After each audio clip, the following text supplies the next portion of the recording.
اس کے لیے ایک شرط ہے، اسمبلی میں موجود جتنے وزراء ہیں، کونسل میں موجود جتنے اراکین ہیں، وہ اپنے تنخواہ مراد اور یہ گاڑیاں واپس ہو جائیں گے۔ سابقہ کونسل کے وظیفے اور ٹی اے ڈی اے صرف یہی آپ کو واقع رہے گا۔ اگر اس شرط کو آپ مانتے ہیں، اپنے ان مفادات سے، اپنے ان تنخواہوں سے، اپنے ان مراد سے آپ دستبردار ہوتے ہیں تو ہم ٹیکسز 2 منٹ میں ختم کریں گے۔ یہ کہا ہے اسلام آباد والوں نے، لیکن میں بڑے افسوس سے کہہ رہا ہوں، کہ یہ وہاں سے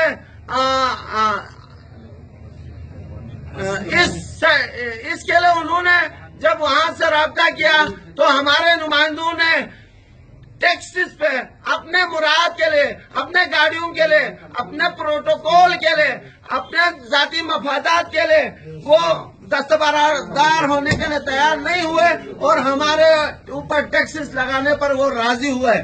اب یا ہم رہیں گے یا ٹیکس رہے گا، یا یہ اسمبلیاں یا یہ کونسل رہے گا۔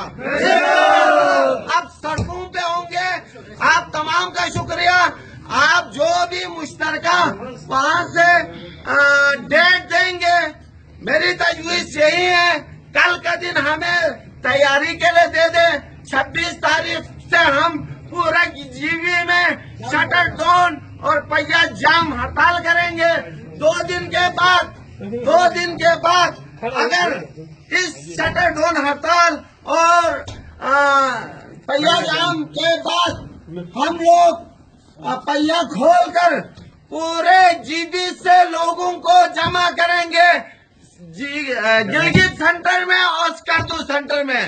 2 دن کے احتجاج کے بعد بھی اگر یہ حکومت نہ ہلے، میں اسکردو سے ہزاروں کے گاڑیوں کا قافلہ اور لاکھوں لوگوں کو لے کر میں گلگت کی طرف اسمبلی کے خاتمے کے لیے لانگ مارچ کروں گا۔ ہر بار استعمال کریں گے کہ یا یہ ٹیکس رہے گا یا یہ کونسل اور اسمبلی رہے گا۔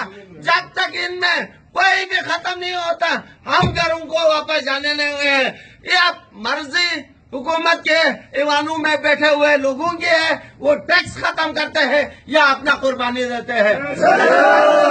میری تجویز یہ ہے 25 تاریخ کو ہم تیاری کریں گے، 26 سے ہمارا ہڑتال شروع ہوگا۔ السلام۔